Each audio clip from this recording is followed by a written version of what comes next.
दोस्तों हमने mutual fund में लार्ज कैप, मिड कैप और स्मॉल कैप फंड्स की तो काफ़ी ज़्यादा बात की है, लेकिन आज इस वीडियो में हम large cap and mid cap category के एक कंबाइंड फंड की बात करने वाले हैं।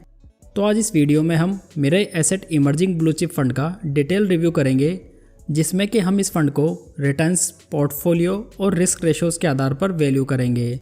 साथ ही इस वीडियो के लास्ट में मैं अपनी पर्सनल ओपिनियन भी साझा करूंगा, जिसमें मैं आपको बताऊंगा कि क्या मैं इस फंड के साथ में कंटिन्यू करता या एग्जिट हो जाता। तो चलिए वीडियो शुरू करते हैं। मिरर एसेट का ये फंड 9 जुलाई 2010 को लॉन्च हुआ था। इस तरह ये स्कीम काफ़ी पुरानी है, जिसमें कि न्यू फंड एज जैसी कोई भी रिस्क मौजूद नहीं है। इस फंड का benchmark index Nifty large mid cap 250 TRI है, जबकि इसका करंट AUM यानी कि एसेट अंडर मैनेजमेंट 25,332 करोड़ रुपए है। AUM का मतलब होता है कि इतना पैसा निवेशकों के द्वारा इस फंड में इन्वेस्ट किया जा चुका है। इस फंड के डाइट प्लान का एक्सपेंस रेशो 0.67% है। नेक्स्ट अब हम इस फंड के रिटर्न्स को देख लेते हैं।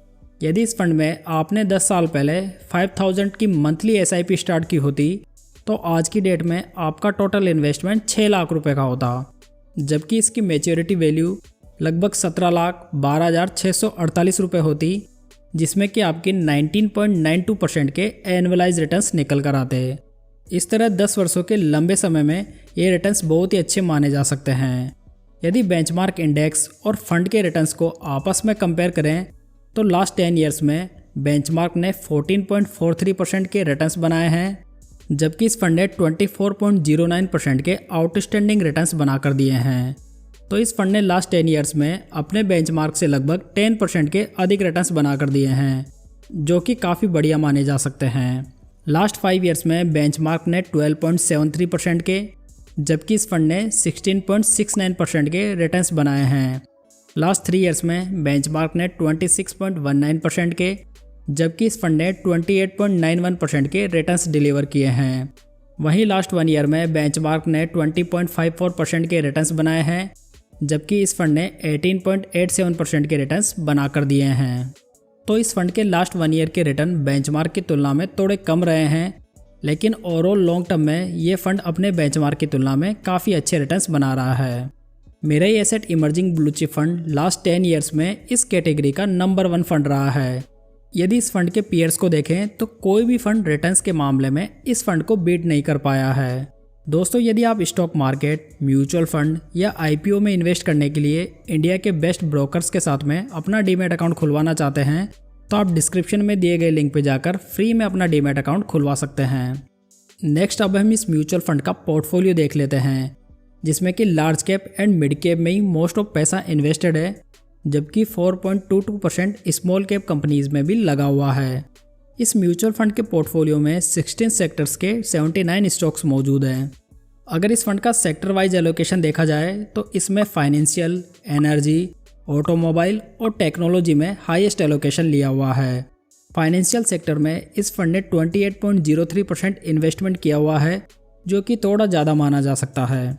लेकिन यदि इस फंड का स्टॉक वाइज एलोकेशन देखा जाए तो किसी भी स्टॉक में बहुत ज़्यादा एलोकेशन नहीं दिखाई देता है।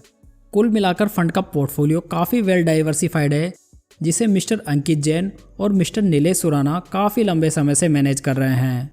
दोस्तों यदि आप मेरे म्यूचुअल फंड पोर्टफोलियो के बारे में जानना चाहते हैं तो आप ये वीडियो ज़रूर देखें, लिंक आपको ऊपर आई बटन में मिल जाएगा। चलिए अब हम इस फंड के रिस्क रेशोज़ को देख लेते हैं, जो कि किसी भी म्यूचुअल फंड के सिलेक्शन के लिए काफ़ी इंपॉर्टेंट होते हैं। इस फंड का लास्ट 3 ईयर्स का एवरेज अल्फा रेशो 3.54% रहा है, जबकि कैटेगरी एवरेज ने 3.58% का अल्फा बनाकर दिया है। इसका मतलब है कि ये फंड बाकी अन्य कैटेगरी फंड्स के जितना ही अल्फा जनरेट करके दे रहा है। वहीं इसका बीटा रेशो 0.91 है, जबकि कैटेगरी एवरेज बीटा रेशो 0.90 है। बीटा रेशो फंड की वॉलेटिलिटी को मापता है, तो इस फंड का बीटा रेशो भी कैटेगरी एवरेज के इनलाइन ही है। यदि इस फंड का शार्प रेशो देखा जाए तो ये 1.61 पर खड़ा है, जबकि कैटेगरी एवरेज रेशो 1.55 है। किसी भी फंड का शार्प रेशो उस फंड के रिस्क फ्री रिटर्न्स को मेजर करता है। अगर इस फंड की रेटिंग को देखें तो वैल्यू रिसर्च ने इसे 5 स्टार की रेटिंग दी है, वहीं क्रिसिल रेटिंग एजेंसी ने इस फंड की रेटिंग को घटाकर 2 स्टार कर दिया है। यदि इस फंड का लॉन्ग ट्रैक रिकॉर्ड देखा जाए तो ये बहुत ही बढ़िया रहा है। इस फंड ने मोर देन 20% के CAGR रिटर्न्स बनाकर दिए हैं, जो कि बहुत ही बढ़िया रिटर्न्स माने जा सकते हैं।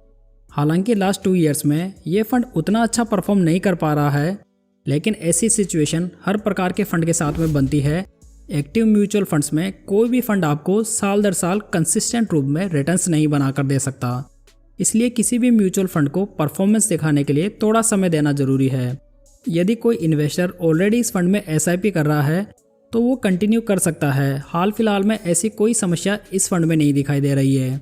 हालांकि ये मेरी पर्सनल ओपिनियन है, कोई भी इन्वेस्टमेंट करने से पहले आपको स्वयं रिसर्च करनी चाहिए या अपने फाइनेंशियल एडवाइज़र की सलाह ज़रूर लें।